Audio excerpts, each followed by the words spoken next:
Hello, everyone, and welcome to Give Me Some Good News, the podcast about positivity in the travel and tourism industry. I am your host, Caleb Sullivan, here with my wonderful co host, Mr. Tyler Ford. Tyler, how are you doing today, sir? Hey, Caleb, I am ready for some good news. I don't know about you. It's a great day here at work. Yes, Ready to sir. go. We've got a great guest here, Tim Crouson. Tim, I've got a lot of questions for you. But Yeah, first, I'll we're let you ready. introduce yourself. Yes. Hi, everybody. My name is Tim Crouson. I am the research director at Destination Ann Arbor, and today, snowy Ann Arbor, Michigan. And I am excited to be here. We are so excited to have you. And usually I kick things off with questions. But Tyler had some questions that were just burning in his brain. And he was They were like, I Yeah, burning gotta me. ask Tim. He's like, if you're inviting Tim on this podcast, I gotta Yeah. ask him. So, Tyler, let's you do just it. go ahead. Okay, Tim, I've got a 3-year-old daughter, and I'm trying to get her into tennis. Okay. Okay, I know that you are the tennis guy. You know your tennis. I Caleb and I do. had a little argument about this. I said, no, Tim is going to know.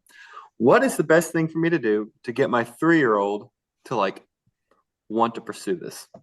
Yeah. So I do a lot of volunteering with the USTA, the U.S. Tennis Association. One of the really big things that they're pushing out is with 10 and under, especially with kids.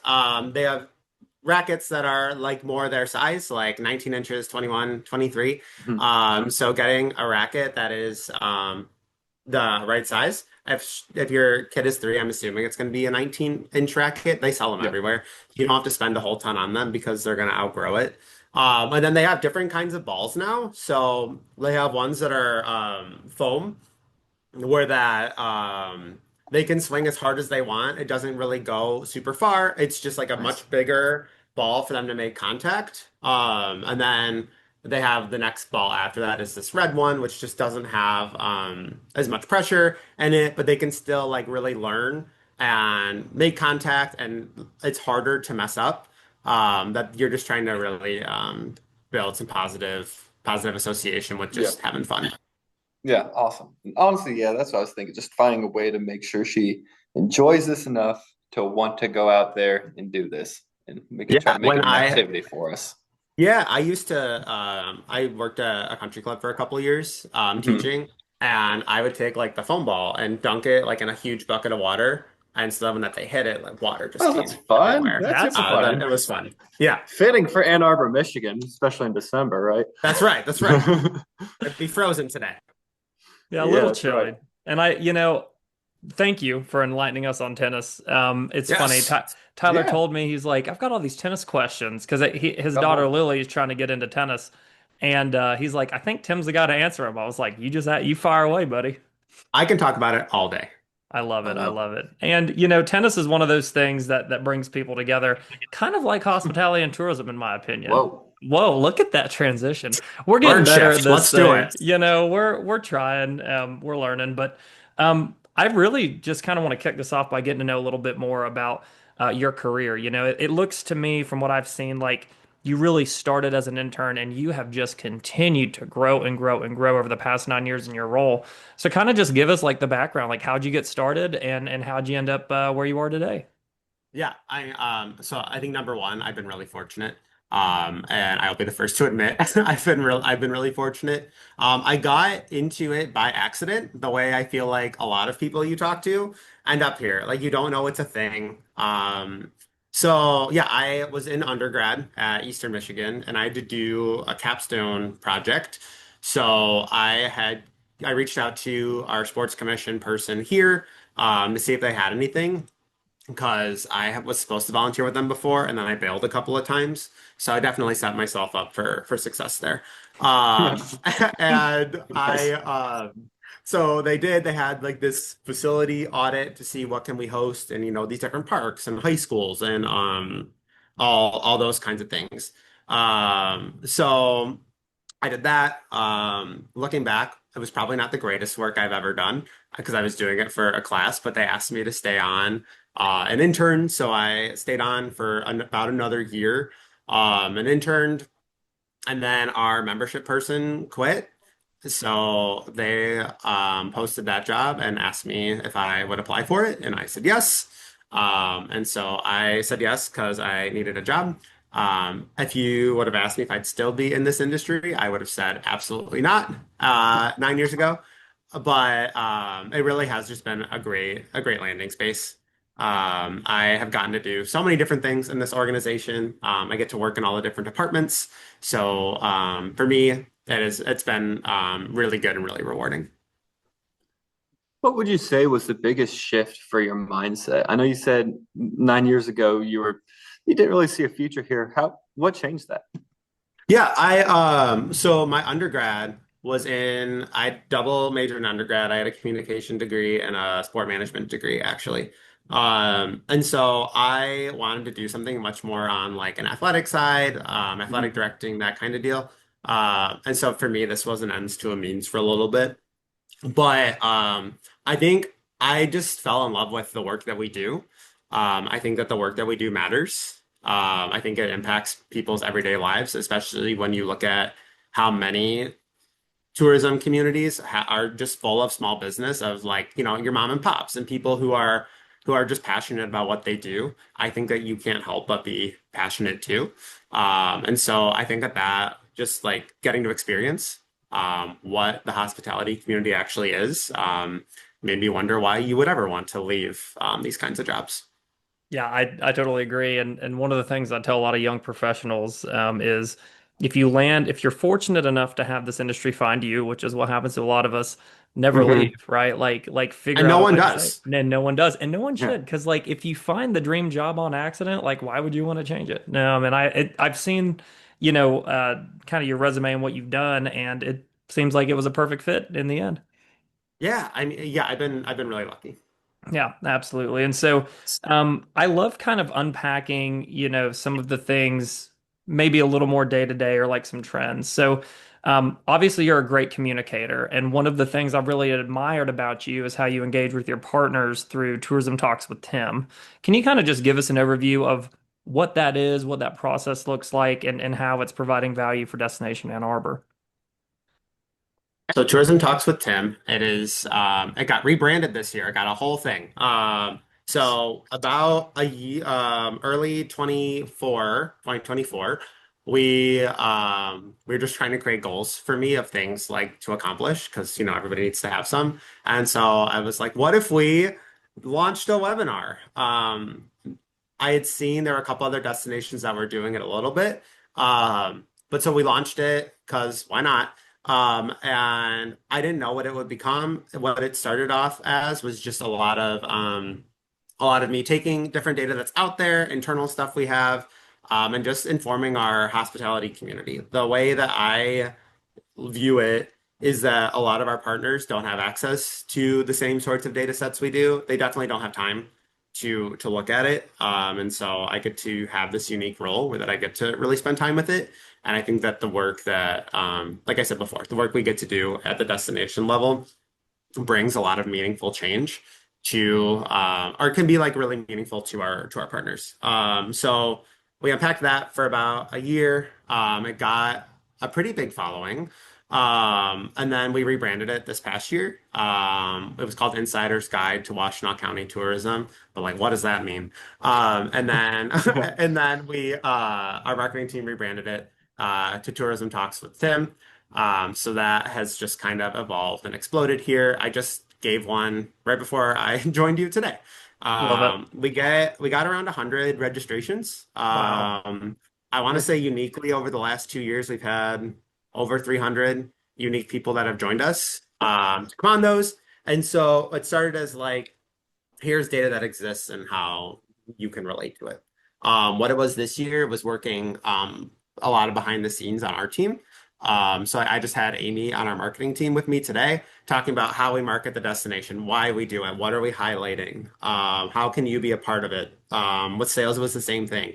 The goal of that is to make it incredibly invitational for our stakeholders to see themselves in the work that we're doing, and then know how that they can partner with us to do more. And so I just happen to be the mouthpiece behind that. So it's been a huge win in our community. It won an award at a conference earlier this year. Hey, Very congrats. unexpected, very unexpectedly. Shout out to the Pace Forum. Um, but it's been a huge win for us. Yeah, that's great. And I love to see, and I'd kind of love to dig into a little bit more on this partnership mentality that you're having with your local stakeholders. So, did this kind of come from it being like an issue where you're like, hey, what can we do to engage with our local stakeholders more? Or was this just more of like a, hey, this is how we can continue to provide more value? You know, there's that age-old thing of like our parents don't even know what we do. And so was this just you Right. solving that in the community? Yeah, dive into that a little bit. Yeah, so I would say my perspective on that really shifted probably during the pandemic. Mhm. That's where I think my whole career, my whole trajectory really changed was in that time frame of recognizing that we in DMO land have a unique seat at a lot of different tables that other people don't necessarily have the same access to. And so if you have a seat at the table, what are you doing with it? Is often the way that I like to think about things. And so within a bunch of our team at that point, I think we started to realize what level of impact that we could make if we like really were intentional about doing it. And my first job here was doing membership. Hmm. So like I had interfaced to an extent there, never as deeply as I had wanted to. Um, but I was really quick to recognize during the pandemic, we were building toolkits, we were pumping out resources. We like people were looking to us for information. And that was one of those things that I didn't think should go away after like when when people went back to work and when things kind of stabilized. So I think that that was a big part of informing that was just people were looking at us for, how can we be a part of the work that they do? How can we equip them with what they need to be successful? Especially like when you look at again, the mom and pop, the independent small businesses that don't have all this access, they're a really big part of the lifeblood Hmm. of why communities have what they have. Like if you were to walk around downtown Ann Arbor, there's not chains anywhere. And that's Awesome. something that's really special. That's something that's really special to our community, but we also want to keep them here. So Yeah. providing all sorts of resources just became really critical for us.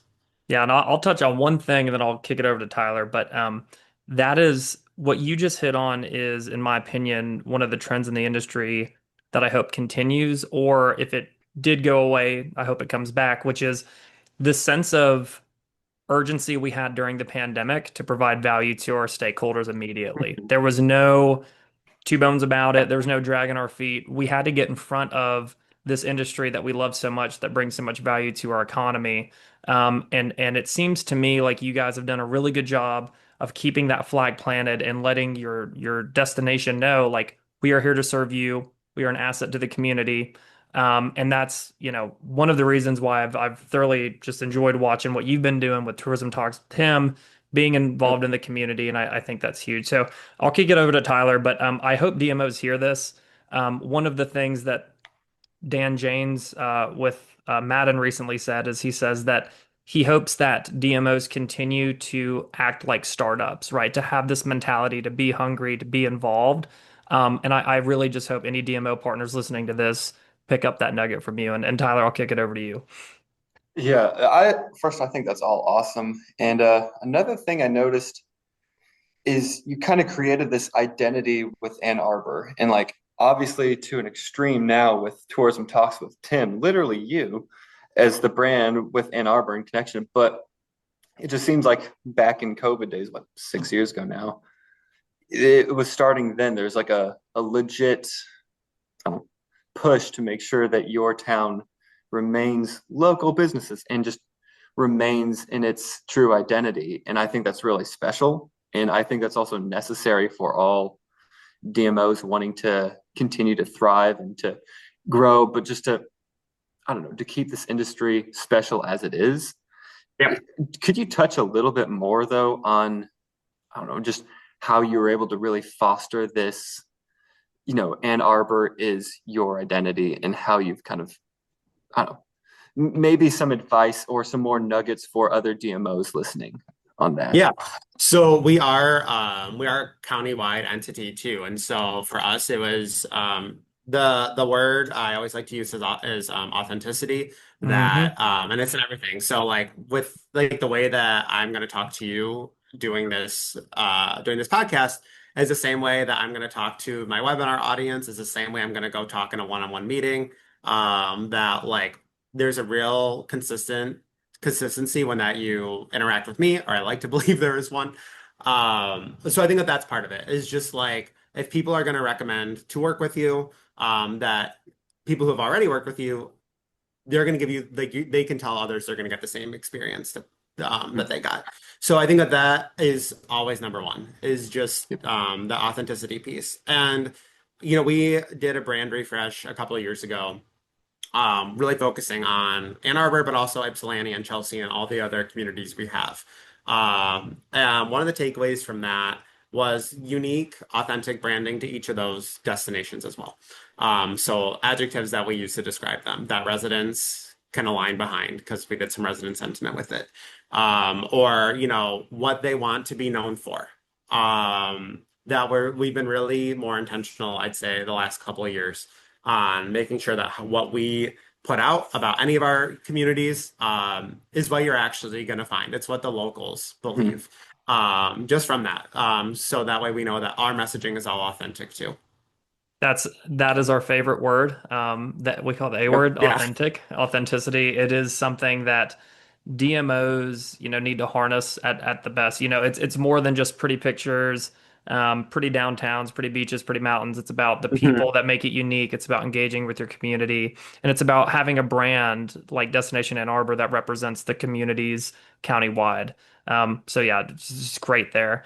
One of Yeah. the things I definitely want to touch on is if you're a DMO and you hear something like this and you want to get started, like what is the best way that a DMO could start strengthening those relationships with some residents? Mhm. Yeah. So for us, I think, you know, resident sentiment is definitely like the low-hanging fruit of invest in it. So if you have money to invest in data, like invest in learning about your residents, invite them to the table. Um, like our marketing team now we've done a lot of local casting calls this year, of like inviting residents to be to be in our ads, or to be, you know, what people see on social, inviting them That's to cool. submit like all their photos. And you know, UGC content marketing is huge. That our big push has really been to, you know, invite those people, our residents, to be a part of it. One of the other things we do, I stole this from Wichita, and I'm sure other communities do it. We have like leave behind cards that we leave at businesses all the time that say that, you know, the Destination Ann Arbor team visited you. And it has a QR code that takes you to like upload photos of your business for us to use, and to contact us. So it's just like any opportunity that we have for people to have some sort of like affiliation to Destination Ann Arbor, or like see our logo somewhere and like see that like we want you to be a part of this with us, that while we are like the people who are paid to really represent this, that each of our unique places has their own role to do that. So I think that that is just like little victories, like open up Yeah. like drop boxes and UGC, like take it and invite your residents to really submit and be a part of that. I know that's been really big for our marketing team.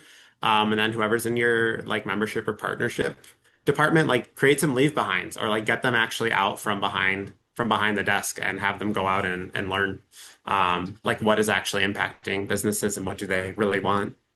That's brilliant. And one of Yeah. the things you guys are doing that again I want other DMOs to hear is you are fostering a safe environment for the destination residents to get involved with the brand, because at the end of the day, we are stewards of the destinations that we serve, and the destination is the brand, and that's what we are selling to others. And I know, Tim, you work with both sales and marketing, so you're kind of a Swiss I Army work with knife. everybody. You work with Oh everybody, yeah. so you are kind of at the center of everything that Destination Ann Arbor is doing in a way. So you have a finger on the pulse not only of the sales team, the marketing team, but also the local residents. And I think that that is a gold star and something that DMOs listening to this podcast should aspire to do. So I just wanted to say well done, and congrats to you guys for really leveraging that community shared value that you guys do. Well, thank you. Yeah, yeah, absolutely, dude. Well deserved. And I, kind of kicking it or landed the plane, if you will, here. Um, we always like to kind of ask a couple of things, but this is a new one I kind of wanted to hit on. Whoa. What is like a local gem um in Ann Arbor that people should not miss if they are there? Like what is like one thing, say 24 hours in Ann Arbor, what is one thing that folks should do? Yeah. Oh, geez. There's so many. There's so Just many. one. I mean, if you're like in foodie, if you're like foodie culture, Zingerman's is like always on ESPN's Taste of the Town whenever that college game day is here or big noon kickoff is here. So if you want like a real good sandwich, that's a really great one to check out. Um, the other one is if you're like a museums and culture kind of person. The University of Michigan has tons of museums on campus that are free to the public. So it is a really cheap way to go and experience a lot of the area, just to go and explore. If you're into coffee culture, there's so many coffee shops and so many baked goods.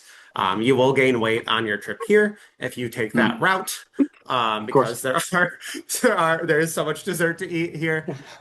So like the thing that we really put out is that there's something here for everybody. Sure. If you want to get outdoors, we have tons of trails. We have a trail that takes you throughout the entire county. So if you really want to bike, or take a really long walk, you can get around. So there's something for everybody here. And I love that because what I'm gonna do next time I'm up there is get a sandwich with you, go get some pastries and coffee, Yes, let's and do it. then play tennis, and then go on a Yes, hiking trail. So There we'll you burn go. it all off as we go. let's And do it. I look forward to it. Tyler, I'm gonna kick it over to you for this last question because this is our last favorite closer to ask folks. Tyler. All right, Tim, where can people find you? Where can you find me? Hmm. Like physically, not at Well, my both desk. I physically, can tell you that much.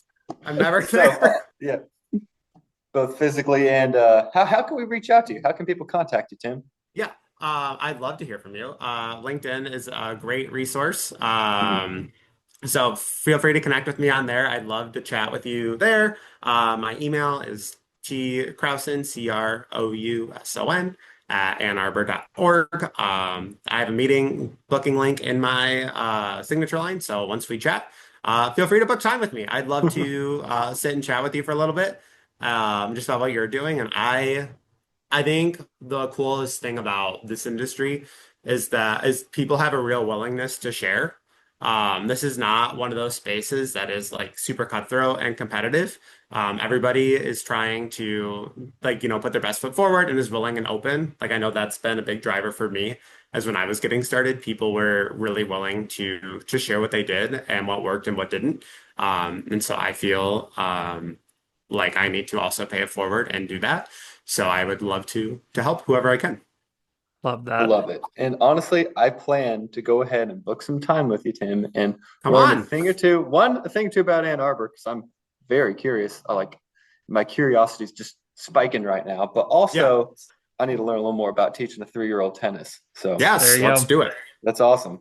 All right, Caleb, where can people find you? People can find me at csullivan at paradiseadv.com. You can also find me on LinkedIn and my organization, Paradise Advertising. We're a full service agency. You can find us at paradiseadv.com. And Tyler, it's funny you should ask that. Where can people find you? The list is long, so I'll try to go over it quickly. You can find me on LinkedIn.